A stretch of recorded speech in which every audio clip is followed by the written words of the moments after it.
Myst, Might, Mayhem. By Han Jung-Leolya. Chapter 326. Sichuan's Upheaval. Part 1. About 4 ri, approximate 2 kilometers, away from Chengdu. There, a manor boasting a considerable scale that could be called a small village was located. This place was none other than the Sichuan Tang clan. An emergency arose in the usually quiet Sichuan Tang clan's manor. It was due to an unexpected visitor arriving at noon when the sun was high in the sky. The visitor, wearing ordinary martial arts attire, had a disturbing aura with scars all over his exposed body parts. Sensing wariness towards this man, the warriors guarding the entrance of the Tang clan asked about his identity.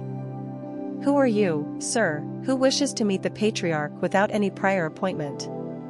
In response to the warrior's polite question, the man briefly revealed his identity. Suk Peung. Suk Peung? That name sounded very familiar.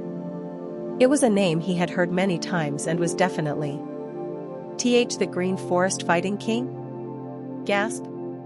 Green Forest Fighting King, Suk Peung. He was one of the 8 stars, the leader of the Green Forest Alliance, and one of the top experts in the evil path. The warriors, upon realizing his identity, couldn't hide their perplexity. The Lord of the Green Forest, who held a significant position in the evil path, had come alone to the Sichuan Tang clan, which held a corner of the righteous path. With his appearance, the Tang clan was thrown into chaos. All the forces guarding the Tang clan's manor were gathered, and they were ready for battle at any moment.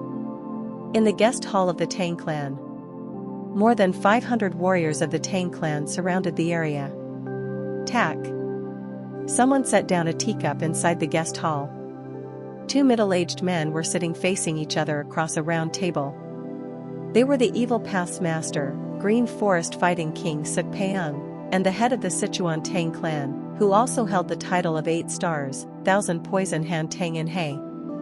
Suk Peung, who had set down the teacup, spoke first. "What a grand welcome. To think that so many people would gather for this Suk." Seeing Suk Peung's relaxed demeanor despite being in the heart of enemy territory, Tang clan leader Tang In He clicked his tongue inwardly and then said, "All of this is not because we acknowledge you, warrior Suk." Warrior. Hearing those words from Brother Tang's mouth doesn't feel bad. A hero like warrior Suk should rightfully be called warriors. To call someone who walks the path of evil and leads a group of mere bandits warriors is not unpleasant, but even a passing dog would laugh at it. There's no need to flatter me like that.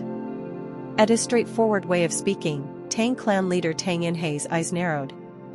As Suk Peung himself said, he was not someone who should be called warriors. His martial prowess was certainly worthy of recognition, but he was merely the leader of mountain bandits and deserved to be condemned. Nevertheless, the reason for treating him cautiously was because his ulterior motive was unknown. Why did this guy come here? Broadly speaking, the righteous and evil paths were naturally hostile towards each other. However, strictly speaking, the Green Forest and the Sichuan Tang clan had no particular connections or clashes. Yet, this guy appeared out of the blue. In the case of Sichuan, there were also the Amei sect, Qingqing sect, and others, so it could be considered the territory of the righteous path. His boldness in coming alone was concerning. What ulterior motive did he have for visiting this place? There's no other way. Tang In He, judging that it was meaningless to beat around the bush, spoke straightforwardly. "Warrior Suk. What business brings you to our family?" "Nothing much." "What do you mean by nothing much?" "As you can see, the reason I came here unarmed and without subordinates is not particularly to fight." "Not to fight?" Does he expect me to believe that? Those from the evil path were cunning enough to say one thing and mean another. Until their true intentions were understood, they couldn't be trusted. Then, Suk Peung laughed and got to the point. "There's no need to beat around the bush, so I'll just say it. After all, it's not my style to rack my brain." "Speak." "I heard that the Tang clan is keeping a woman." "What do you mean by a woman?" "There's no need to play dumb. I've already obtained the information. At these words, Tang clan leader Tang Inhe scoffed and replied, "Warrior Suk. This clan leader has no idea what you're talking about." "Ah. You don't know? Then how about if I say a member of the Fire Faith Order?" As soon as he finished speaking, Tang Inhe's expression instantly hardened. However, Tang Inhe quickly relaxed his expression and played dumb. "What are you talking about now? It's no use pretending. This information comes from a reliable source. The reason I came here is simple. Hand over that woman from the Fire Faith Order." At his demand, Tang Inhe spoke with a stiffened face.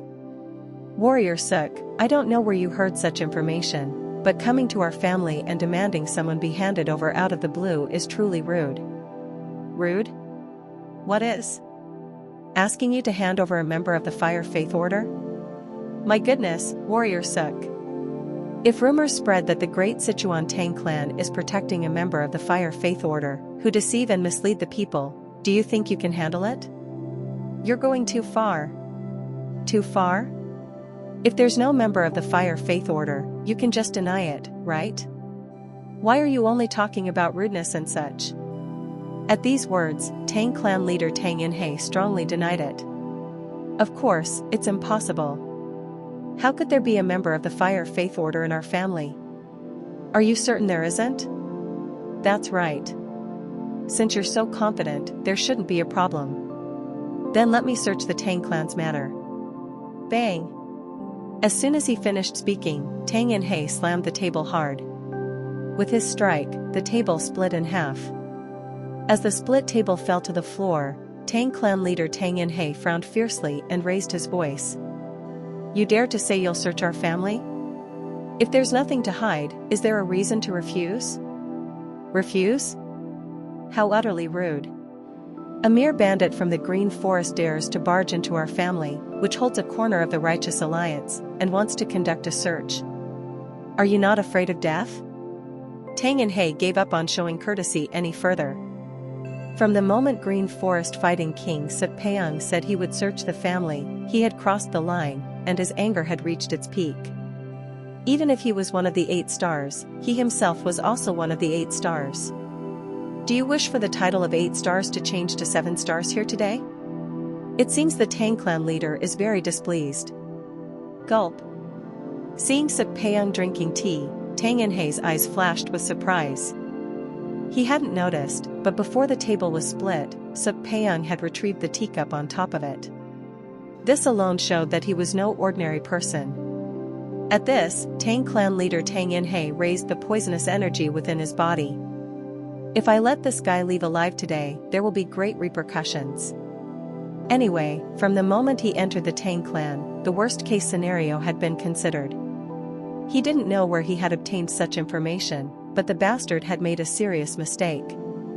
If he wanted to pressure the Tang clan by mentioning a member of the Fire Faith Order, he shouldn't have entered the Tang clan alone and provoked them. If it were him, he would have at least brought the Green Forest bandits or moved public opinion outside in advance. Tap tap tap. Right at that moment. "See clan leader, it's an emergency." Hearing the deputy clan leader's voice from outside, Tang Inhe asked with a puzzled expression. "What's the commotion?" "Right now, the Green Forest bandits have surrounded the area around our family." "What? They've piled up a bunch of oil barrels and are aiming fire arrows while surrounding our family." At this, Tang clan leader Tang Inhe frowned and glared at Green Forest King Suk Peung. Then, Suk Peung smiled brightly and said, "I don't know much, but I've heard that fire attacks are strong against poison techniques." Suk Peung. This bastard was bait. Bait to keep all the Tang clan's attention focused on one place. Huh. It was absurd. He thought a bandit's scheme wouldn't amount to much, but he didn't expect the leader himself to become bait and concentrate all the attention in one place. Thanks to that, his excitement subsided, and Tang Inhe spoke with a calm face. "You came prepared. But do you think you can get away with this unscathed? Fire attacks may be a way to counter poison, but Sichuan is no different from the territory of the righteous path. Do you think other righteous people will let the evil path's group roam free here?" At his words, Suk Peung crossed his arms, raised the corners of his mouth, and replied, "Normally, that would be the case." Normally? What do you think I did on my way here? The rumor that the Tang clan is protecting a member of the Fire Faith Order is probably spreading throughout the vicinity. Clench. Tang clan leader Tang In-hei clenched his fists tightly. We've been tricked. This guy wasn't just an ordinary bandit. He knew how to employ proper strategy. If rumors spread that the family was protecting a member of the Fire Faith Order, the Righteous Alliance and other righteous factions would have no justification to help hastily. Suk Peung, seeing his perplexed state, extended his fingers and said, "Tang clan leader. I didn't come here to wage war either. If the Tang clan and the Green Forest were to fight, there would be great sacrifices on both sides, and this could become the cause of another righteous evil war. That's why I want to make a peaceful proposal." A peaceful proposal? Huh. I'll give you 4 days. Within that time, choose one of the two options.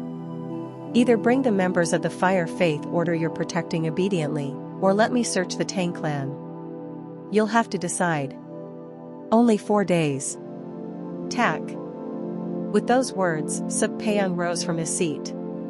Then, Tang clan leader Tang In-hei spoke in a low voice filled with murderous intent.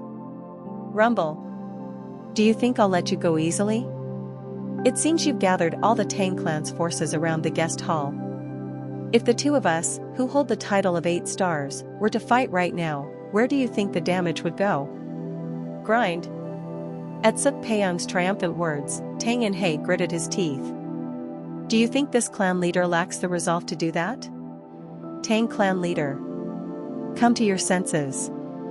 Are you willing to tarnish the great Tang clan's honor and risk sacrifices just to protect a single member of the Fire Faith Order? At these words, Tang In-hei couldn't say anything more. The bastard had already blocked all his escape routes.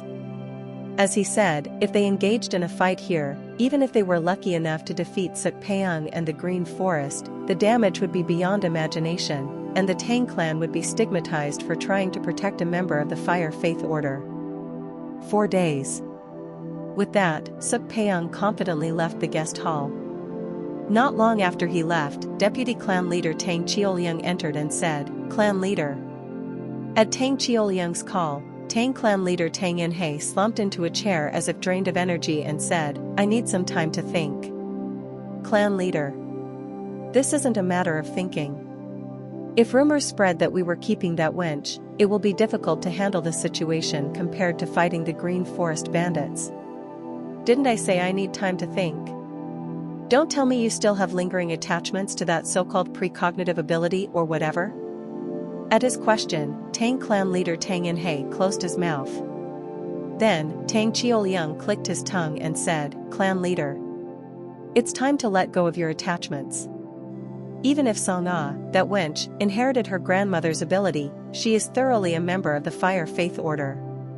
Do you think such a child, regardless of being a branch family of our family, would use her power for the clan leader's sake?"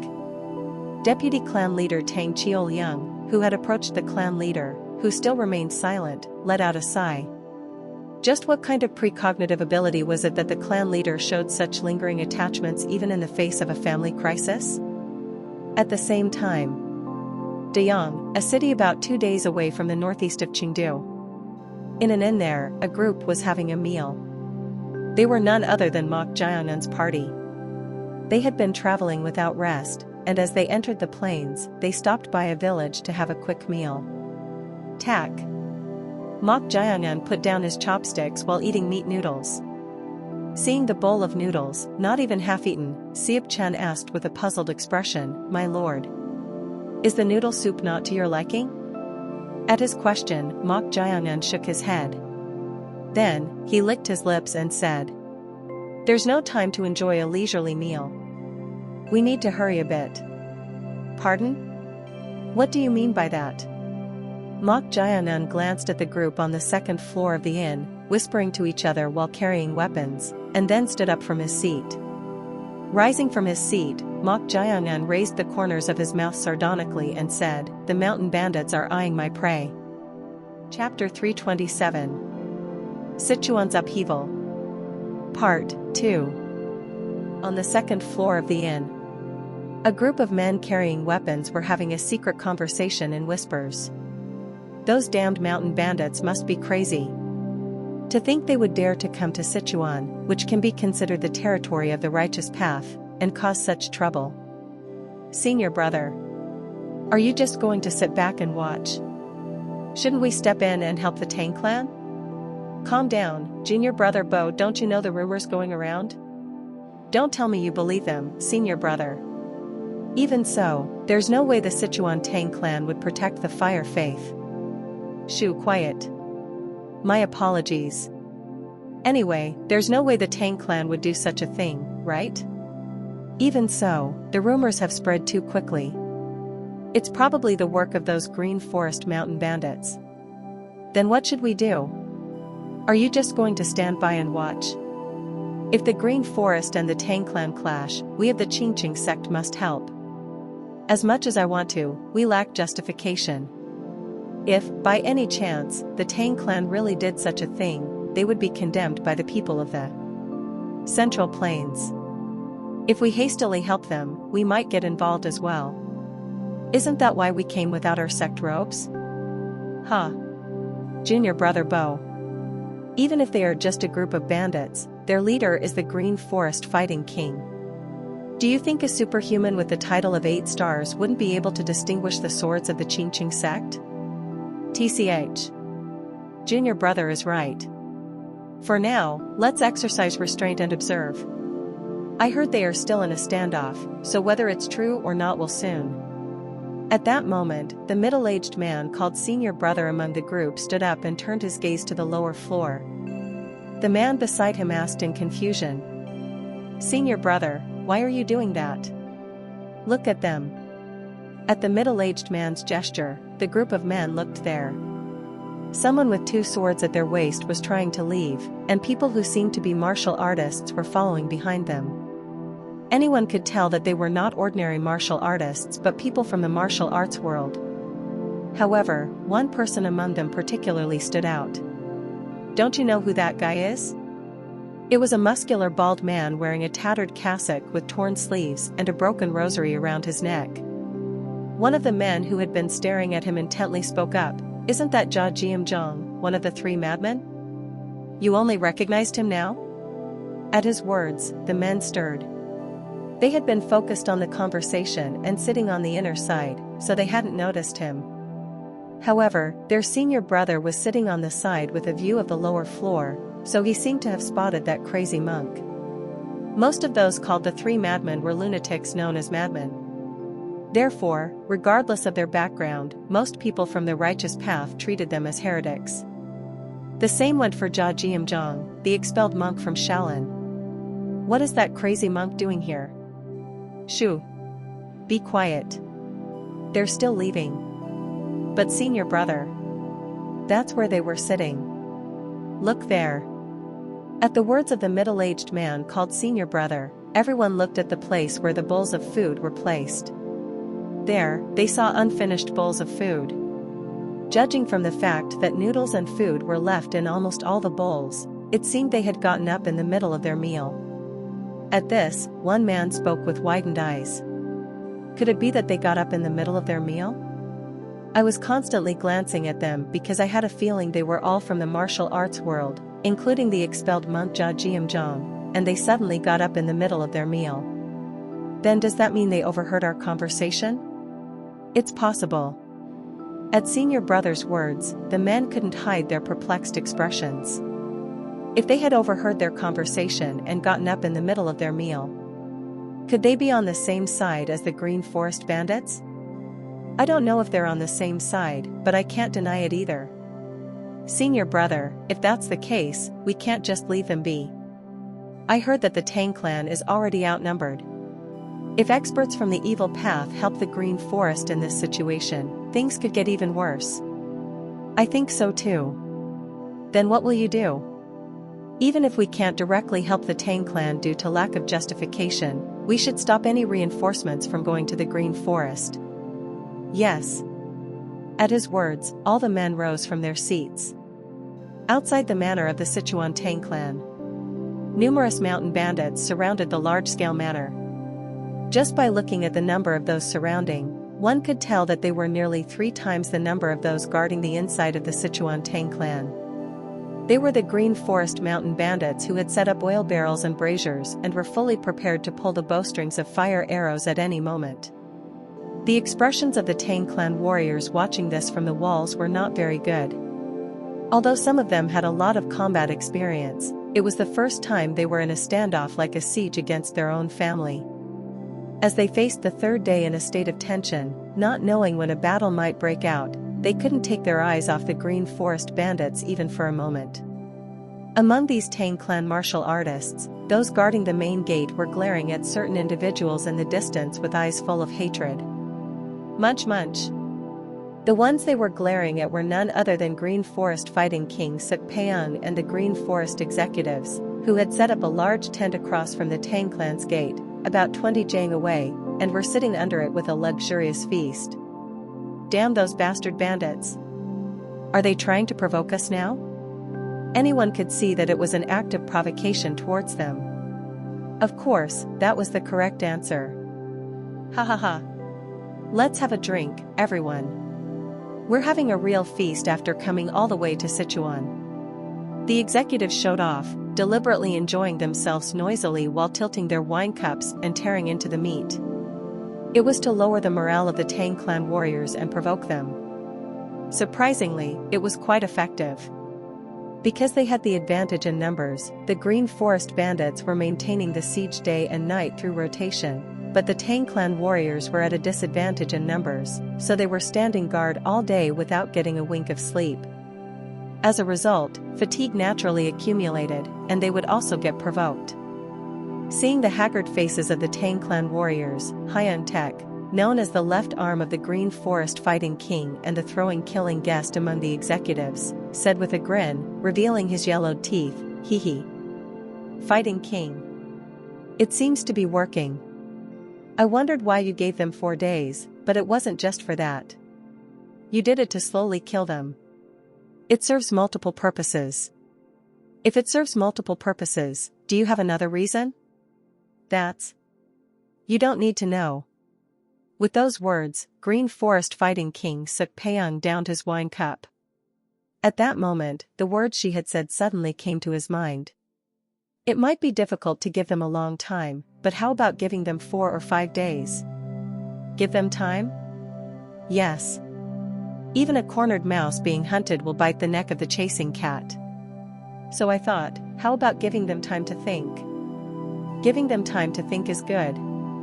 At first, he thought there was some sense in those words. The goal wasn't to wage war blindly but to simply take the member of the Fire Faith Order. But was there really a need to give them 4 or 5 days? If they lacked justification, it would be a different story, but since they had the advantage of the Tang clan protecting a member of the Fire Faith Order, there was no need to give them a long time. Rather, it might have been better to give them only half a day to think and push forward without giving them a chance to think. However, since he had already made such a proposal, it was awkward to change it midway. He just hoped that the head of the Tang clan wouldn't make the foolish choice of trying to protect the member of the Fire Faith Order. The carriages and horses of Mok Jiangun's group, having left Diong, were heading southwest at a fast pace. However, just 1 li, approximate 500 meters, away from the village, their path was blocked by a group of people. They were 30 masked individuals wearing gray martial arts attire. Seeing these people, all carrying swords, Siep Chen sighed and said to Mong Muyak, who was riding a horse next to him, "There's no way there would be mountain bandits on a forest path not far from the village. Are they the ones from the inn?" "It seems so." Mong Muyak nodded in agreement. Although they were wearing masks, they were all wearing similar gray martial arts attire, and since they had rented the entire second floor of the inn, he remembered the whole group. "Hey, guys. It's good that you're hiding your faces, but didn't you think about changing your clothes and weapons?" At Siep Chen's shout, the men in gray martial arts attire shut their mouths. This was because they had nothing to say in response. They had to overtake them with lightness skills before they set off, so they didn't have time to pay attention to their attire. They had hidden their faces midway, but it was also to prepare for any unexpected situation since it was awkward to officially step forward. One of the men in gray martial arts attire, who was called Senior Brother, stepped forward and shouted, "Where are you going?" To that question, the expelled monk Jia Jiamzhong, who was sipping from a gourd, laughed and said, "What does it matter to you where others go?"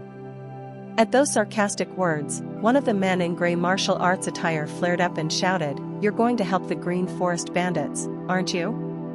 Green Forest? You mean those groups of mountain bandits? Don't play dumb. Isn't it to help the Green Forest bandits and attack the Tang clan? Help the Green Forest bandits? Huh? That's quite a refreshing idea. Jia Jiamzhong scoffed at their words. Creak. At that moment, the carriage door opened, and someone slightly revealed their face. It was Mok Jiang'an. What's the matter? To that question, Ma Ra Hyan, who was guarding the side of the carriage, replied, "It seems the people from the second floor of the inn have followed us." Ah, those gentlemen. Yes, what should we do? To that question, Mok Jiang'an lightly scanned the men in gray martial arts attire and then casually said, "We're in a hurry, so just have one or two people stay behind to deal with them and follow us." Tack. With those words, Mok Jiang'an went back into the carriage. It wasn't just Mok Jiang'an's subordinates who heard those words, so the men in gray martial arts attire were dumbfounded. Huh? Deal with what? Although they were hiding their identities, they were the elite swordsmen of the renowned righteous sect, the Qingqing sect. As those who had been dispatched to assess the situation upon hearing the news of the confrontation between the Sichuan Tang clan and the Green Forest, they couldn't help but feel their pride hurt by those words. At this, the senior brother stepped forward and showed his anger. "You are truly arrogant people. I don't know who you think we are to show such confidence, but if you want to leave this place, be prepared." The senior brother of the Qingqing sect, who was speaking, stopped midway. He was raising his voice and speaking, but none of them were listening to his words. The master said to do that, so who will do it? Do you want to do it? Or should this monk do it? If you don't want to do it, at least answer. Damn it. Anyway, I don't like it. Just have any two of you stay behind and deal with it. No, is it difficult because of that guy over there? Or both of you deal with it and come back. This monk can't do it because that guy is pissing me off. You're just pushing it away because you're lazy, aren't you? Tsk tisk. Siep Chun, who was clicking his tongue, looked at Hyun Munja, the senior brother of the Qingqing sect swordsman, and said, "That guy seems to be somewhat capable." Hyun Munja was a renowned swordsman even within the Qingqing sect. Apart from the sect leader and the elders, he possessed the highest martial prowess. He has reached the early stage of the transcendent realm. Mong Muyak, who had assessed his skills at a glance, felt a competitive spirit.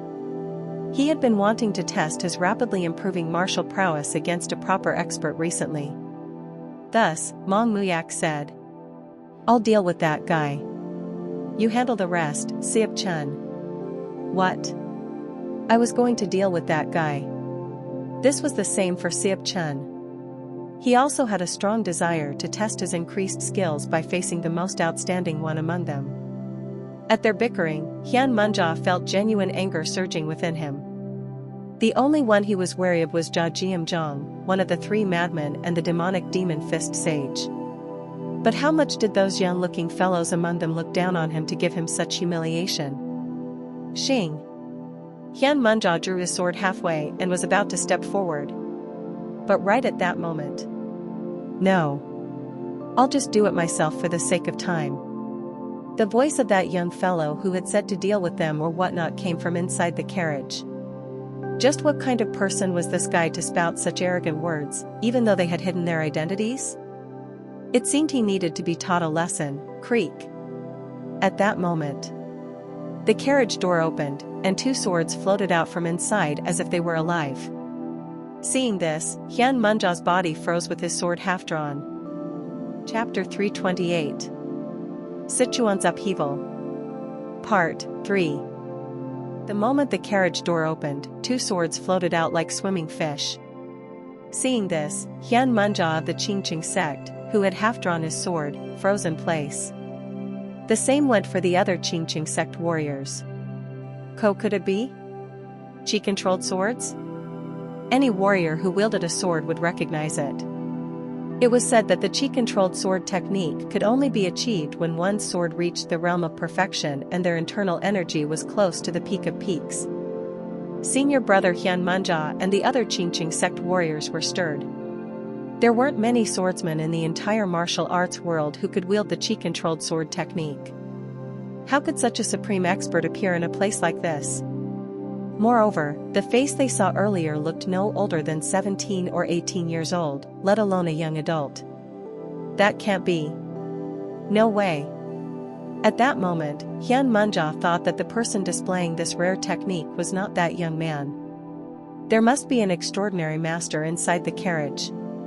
Swish. Right at that moment, the Qi-controlled swords flew towards him at a lightning-fast speed, startling him and making him exert all his strength to dodge. By a hair's breadth, the swords grazed past his left shoulder. However, stab.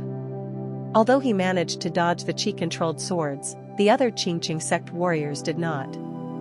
Like skewering with a skewer, the swords instantly pierced through the heads and hearts of three Qingqing sect juniors.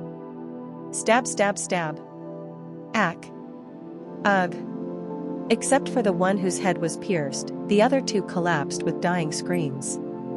As 3 lives were lost to the Qi-controlled swords in an instant, the Qingqing sect warriors panicked and broke their formation, scattering in all directions. Zhangwan. Junior brother Buhaiyan. Ru run. There was no time to feel anger or grief over the deaths of their martial brothers. Mok Jianun's 2 swords, Evil Commandment Sword and Plundering Killing Sword, pierced through the fleeing Qingqing sect warriors at a tremendous speed, as if hunting. Stab, stab, stab. How? How can this be? As 4 more people died in an instant, Hian Munja's eyes trembled like crazy. He had thought that none of them would be very strong since they were all young, except for the expelled monk demonic demon fist sage Jia Jiamzhong. But that was a miscalculation. They had touched something they shouldn't have. If someone could freely control 2 Qi-controlled swords and render experts from the first rate to the early stage of the peak realm so helpless, they could be considered a top expert in the martial arts world, equal to or surpassing the 8 stars. They were already beyond their ability to handle. However, it's impossible for everyone to escape. Nearly a third of them had already been killed. If he used them as shields, he might be able to save his own life, but how could he abandon his martial brothers and flee? Moreover, drip drip drip. The wound on his left shoulder, which had been cut by the sword, was strange. He had clearly pressed the blood-stopping points and sent true energy to the wound, but it kept bleeding, and the pain was gradually intensifying. A strange sword. The wound from the cut wasn't healing. Even if he tried to escape, he didn't know what would happen. Thus, Hian Munja made a decision. Whoosh! Hian Munja launched himself towards the carriage.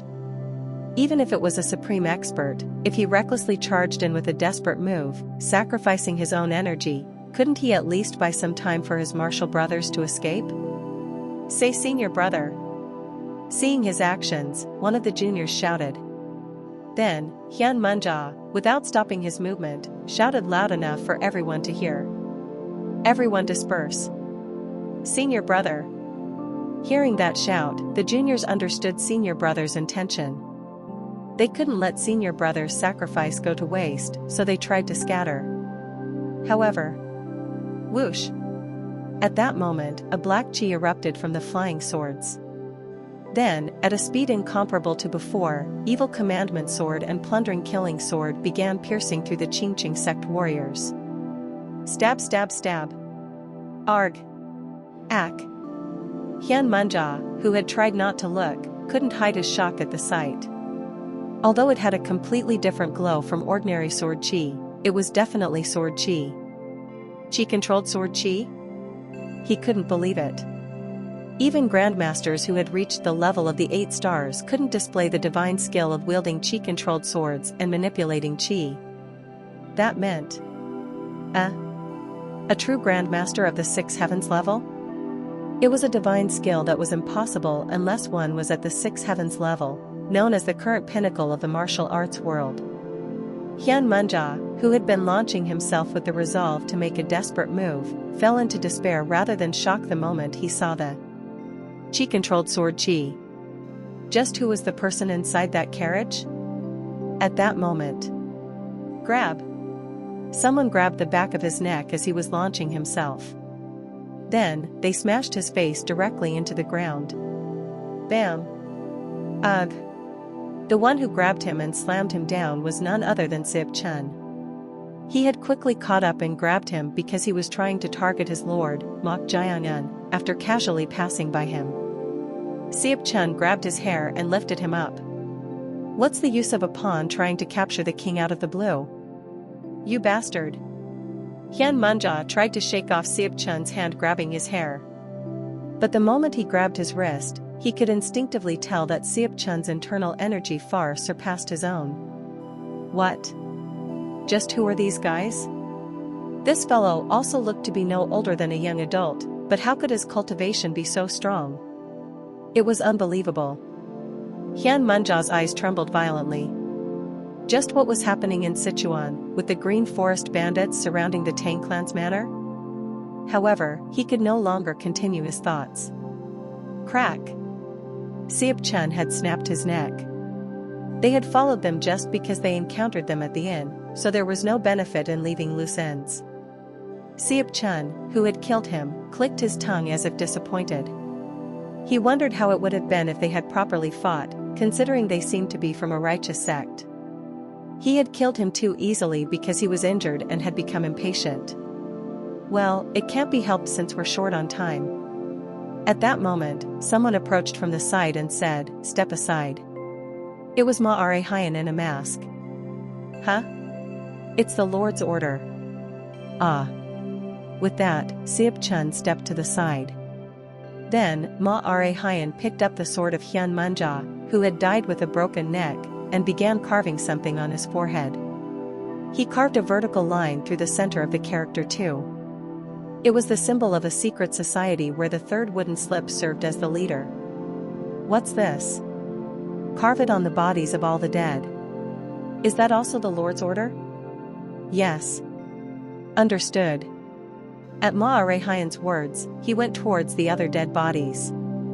Meanwhile, the evil commandment sword and plundering killing sword, which had been floating in the air and killing all the Qingqing sect warriors with the wondrous technique of chi-controlled swords, returned to the carriage.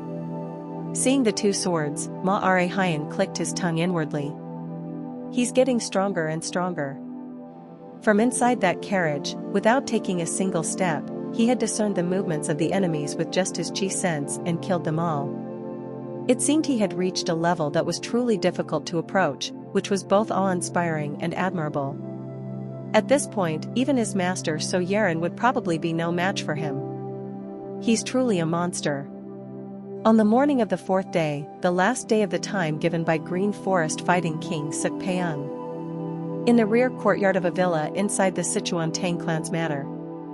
A woman in her early 20s with a graceful beauty, wearing short hair, stood in front of Tang In-hei, the head of the Tang clan, with her hands neatly clasped. Tang clan leader Tang In-hei, who had been staring intently at the woman, opened his mouth. "Song-ah. Have you still not changed your mind?" At this question, the woman called Song-ah had a peculiar expression. Her name was Yi Song-ah. She was the offspring of the Yi family, a branch family mixed with the blood of the Tang clan, and the only granddaughter of the Fire Faith Order's Holy Fire Priestess. Clan leader. Today is the last day of the time he proposed. What do you want me to do? At Tang In-hei's words, Yi Song-ah recalled the conversation he had 4 days ago. To be honest, our family is facing a crisis. Is it because of those surrounding the manor right now? Of course, with the fighting king present, they are also a threat. But there's something even bigger. Something bigger? I don't know where the information leaked from, but the fact that we are protecting you is spreading everywhere. There aren't many ways to handle this. Although you are also a branch family member and a family we must protect, as the clan leader, I have to make choices that prioritize the Tang clan. Yi Sama knew. Just as she followed the teachings of the Fire Faith Order, the clan leader prioritized the interests of the Tang clan. If it brought harm to the Tang clan, he wouldn't forgive even a branch family member. If it weren't for that, he probably wouldn't have even had this conversation and would have abandoned her for the sake of the Tang clan from the start. The reason he was explaining the situation in detail now was ultimately, but if you promise to abandon the Fire Faith Order and use your power for the sake of our family, the Tang clan will protect you even if we have to bear everything. Yes, that was the purpose. Her grandmother, the Holy Fire Priestess, had lost her qualification, and her power had been fully passed down to her. And Tang Inhei, the head of the Tang clan, wanted it. He had given her 4 days to think about it for this reason. Now, depending on your decision, I will. Boom. Before he could even finish his words, a tremendous boom erupted. Tang Inhei frowned at the sound that even made the villa building tremble slightly, then stopped what he was saying and went outside. Just a moment ago, outside the manor of the Sichuan Tang clan, Green Forest Fighting King Suk Peung was sitting under a tent with his arms crossed and his legs on the table. He hadn't expected them to use up the entire given time. Seeing this, it was clear that the Fire Faith Order member she had mentioned was indeed inside. Otherwise, there was no way they would have stalled for so long. However, thanks to this, a question arose.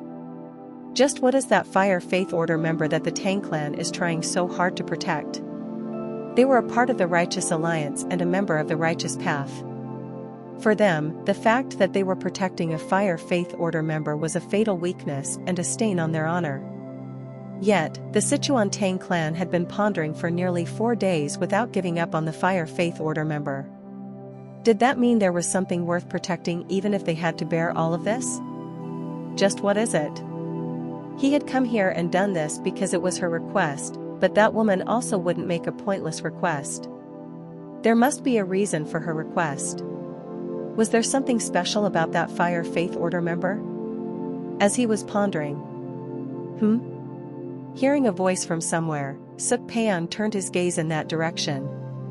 There, he saw a young man with a troubled expression, also with his arms crossed. Suk Peung raised one eyebrow.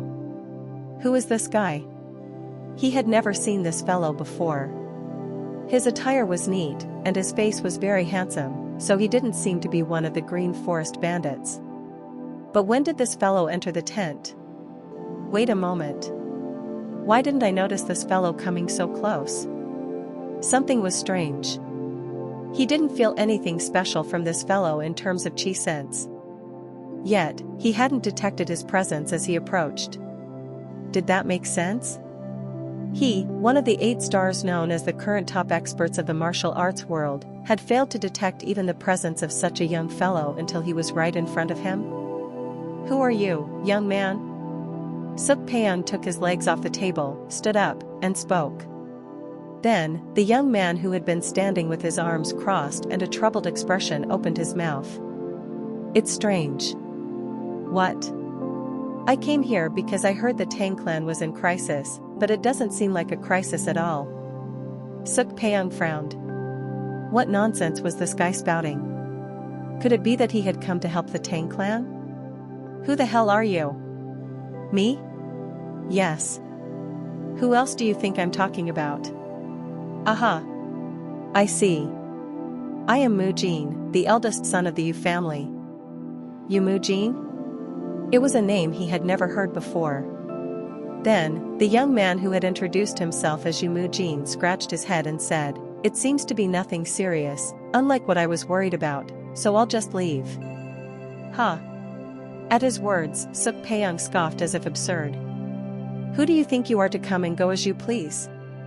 If there's nothing to see, I'll just leave. Huh.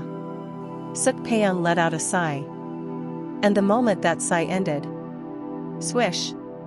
His figure blurred, and he instantly reached in front of the young man named Yimu Jin. Having approached him in an instant, Suk Peiyang threw a punch towards the fellow's abdomen. Bam! It was a strike delivered with 5-star power, to properly test him since he had approached without any presence. However, is this all? The eyes of Suk Peiyang, who had thrown the punch, widened. It felt like he had hit a thick rock rather than the abdomen. Of course, even a thick rock would shatter from his punch, but this fellow was looking at him without moving an inch. Come to think of it, he hadn't noticed because the fellow's clothes were loose, but why was his upper body so thick? His entire body was a mass of muscles. At that moment, bam! Ugh! Suk Peiyang's body was pushed back 5 steps by the punch swung by the young man. Murmur murmur. The surroundings stirred. The Green Forest bandits, who had been watching what the fighting king was doing at the sudden commotion, couldn't hide their surprise. It was the first time they had seen the Green Forest fighting king being pushed back. The person involved, Suk Peiyang, was equally surprised. Throb throb. His abdomen throbbed violently, and nausea welled up. What kind of punch does this bastard have? Even without internal energy, the impact shook his entire body, pushing him back. At this, Suk Peiyang's wariness seemed to have risen, and he properly assumed a stance. He was also confident that he wouldn't lose to anyone in terms of strength, having secured a seat among the 8 stars solely with his external martial arts. As he assumed his stance, "Oh, you're strong. With this level, you must belong to the quite powerful group in the martial arts world. What the hell are you talking about? I thought 5 stages would be enough, but it seems I'll need to go to 4 stages. What? What was this bastard saying?" As he was puzzled, he saw Yimu Jin fiddling with a golden ring-like object on his right arm. He turned it. Clink clink clink. That sound was grating. Feeling a strange sense of foreboding, Suk Peiyang made the first move. Whoosh! If it was 5-star power until now, this time he drew out 10-star power in an instant. This punch contained enough power to blow away a small hill. However, grab. No way? Yimu Jin, the young man, lightly caught his punch with one hand. But that wasn't the end. Sizzle. The biceps and forearm muscles of the fellow's right arm swelled up distinctly, turning red and emitting white steam. Suk Peiyang's eyes trembled at the extremely bizarre sight. Then, Yimu Jin, the young man, grinned and said, "It's better to bite down hard." Wait a moment. Boom. Before he could even speak. At that moment, a fist struck his face, and his body was hammered into the ground. The power was so strong that the ground instantly caved in. Nearly 5 jang, approximate 16.5 meters, and fragments flew in all directions.